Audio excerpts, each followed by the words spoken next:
নমস্কার বন্ধুরা, আশা করি তোমরা সকলে খুব ভালো আছো, সুস্থ আছো। আমিও ভালো আছি। প্রতিদিনের মতন আজকে একটা দুর্দান্ত স্বাদের রেসিপি নিয়ে হাজির হয়ে গেছি। এতক্ষণে তো তোমরা টাইটেল আর থাম্বনেল দেখে বুঝেই গেছো যে আজকে কী রেসিপি নিয়ে হাজির হয়েছি। হ্যাঁ, ঠিক ধরেছো, আজকের রেসিপি চিলি চিকেন। তো এই চিলি চিকেনটার জন্য আজকে আমি সবার প্রথমে 300 থেকে 350 গ্রাম মাংস আছে এখানে।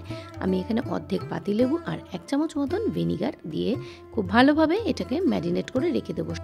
এবং এর সাথে দিয়ে দিচ্ছি 1/2 চামচ মতন নুন এবং 1/2 চামচের থেকে একটু কম গোলমরিচের গুঁড়ো।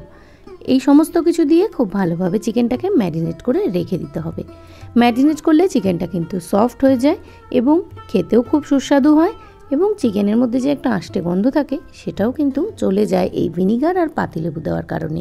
এই রান্নার জন্য আমি নিয়ে নিয়েছি 3টে পেঁয়াজ, আদা, রসুন, আর নিয়েছি একটা রেড বেল পেপার, আর নিয়েছি একটা ক্যাপসিকাম। সবার প্রথমে পেঁয়াজগুলোকে কিন্তু চৌকো চৌকো করে ডুমো ডুমো করে কেটে নিচ্ছি। তো তোমরা তো জানোই যে চিলি চিকেনের কীরকম পিস হয়। একটা পেঁয়াজকে 8 খণ্ড অথবা 6 খণ্ড করে কেটে নিতে হবে। ঠিক আমি এখানে রেড বেল পেপার যেটা নিয়েছি সেটাকে 6টা ভাগ করে নিচ্ছি এক একটা পার্টকে। তো চৌকো চৌকো শেপেই কিন্তু কেটে নিতে হবে। খুব একটা বেশি কিন্তু দিলে পরে এর মধ্যে ভালো লাগবে না, তো পরিমাণ মতন বুঝেই কিন্তু দিতে হবে। আর নিয়েছি 1/2 ইঞ্চি মতন আদা, আর নিয়েছি 3 থেকে 4টে রসুন। এই সমস্ত আদা রসুনগুলোকে কিন্তু খুব ভালোভাবে ঝিরিঝিরি করে কেটে নিতে হবে। তো দেখো এখানে আমার ক্যাপসিকাম, রেড বেল পেপার, পেঁয়াজ, আদা কুচি, রসুন কুচি সব রেডি। এরপর একটা পাত্রে আমি 2খানা ডিম নিয়েছি, কর্নফ্লাওয়ার নিয়েছি, আর আলাদা করে আদা রসুনের পেস্ট দিয়ে এই ব্যাটারটাকে তৈরি করেছি। চিকেনটাকে ভালো করে মাখিয়ে এটাকে একটা বড়ার আকারে তৈরি করে নেব। সবার প্রথমে এটাকে একটা পাকোড়ার মতন তৈরি করব। এই জিনিসটা এভাবে করলে কিন্তু খেতে এর স্বাদটা বেশি ভালো লাগে। ভিডিওটা চলতে চলতে একটা ছোট্ট অনুরোধ, যারা আজকে আমার পরিবারে নতুন তাদেরকে জানাই অসংখ্য ভালোবাসা। তোমরা যদি আজকে আমার ভিডিওটা নতুন দেখে থাকো অবশ্যই কিন্তু লাইক করে পাশে থাকা বেল নোটিফিকেশানটা অন করে আমার পরিবারের সদস্য হয়ে যেও। তো দেখো কড়াতে এখন তেল দিয়ে দিয়েছি, আর এই যে চিকেনটাকে আমি ডিমের সাথে কর্নফ্লাওয়ার, আদা রসুন দিয়ে যে মাখালাম সেটাকে কিন্তু আমি এখন পাকোড়ার আকারে ভেজে নিচ্ছি। তো খুব সুন্দরভাবে কিন্তু পাকোড়াগুলোকে ছাড়তে হবে। এই চিকেনগুলো খুব সুন্দরভাবে কিন্তু ভেজে নিতে হবে। এক পিঠ ভাজা হয়ে গেলে আবার আরেক পিঠ উল্টে দিতে হবে। ফ্লেমটা সবসময় মিডিয়াম ফ্লেমেই ভাজতে হবে। বেশি যদি হাই ফ্লেমে ভাজা হয় চিকেনের ওপরটা ভাজা হয়ে যাবে, অথচ ভেতরটা কিন্তু সুন্দরভাবে কুক হবে না। তো দেখো এখানে কিন্তু আমার মিডিয়াম টু লো ফ্লেমে কিন্তু চিকেনটা এখানে পুরোপুরি কমপ্লিট ভাজা। তো দেখো হালকা যখন একটা ব্রাউন শেড হয়ে যাবে তখনই কিন্তু আমরা চিকেনগুলোকে তুলে নেব।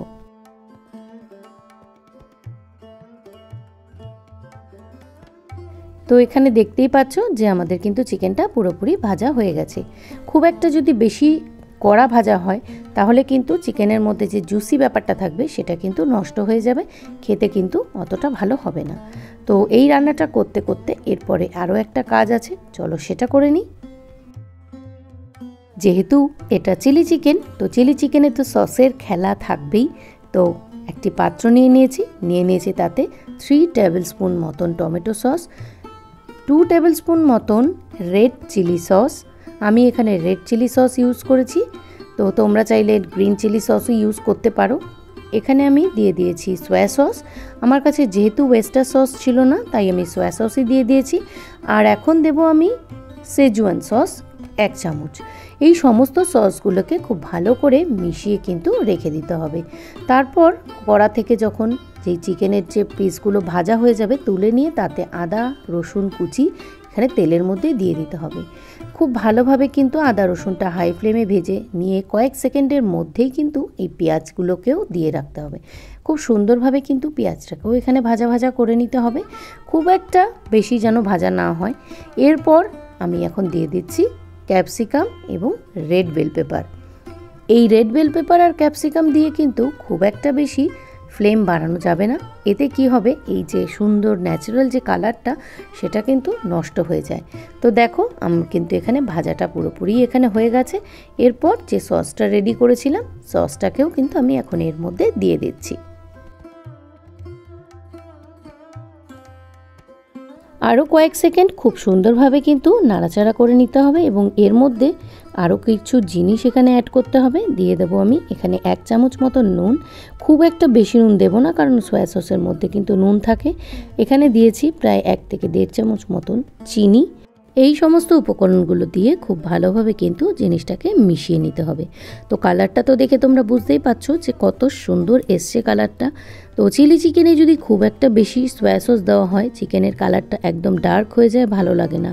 একটু রেডিশ বা একটু তার মধ্যে হালকা একটা ডার্কিশ থাকলে সেটা কিন্তু বেশি সুস্বাদু হয়। তো এরপর আমি কিন্তু চিকেনগুলো দিয়ে কয়েক সেকেন্ড একটু নাড়াচাড়া করে নেব।